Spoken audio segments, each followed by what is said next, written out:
আমি জেনে শুনে ভুল করেছি পদে পদে, নফসের ডাকে হারিয়ে গেছি সত্য পথ ছেড়ে।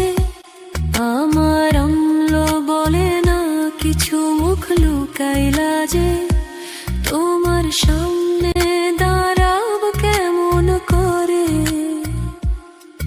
আশা নেই যে পারবো আমি বিচার স্বচ্ছ করতে, আমার পাল্লা ভারী শুধু গুনাহর ভারে। তাই তো ডাকি কান্না নিয়ে ভয় ভরা প্রাণে, হে দাম ফিরাও না আমায় খালি হাতে। রোজ হাসরে আল্লাহ আমার করোনা বিচার, আল্লাহ করোনা বিচার। বিচার চাই না শুধু তোমার দয়া, চাই গুনাহগার।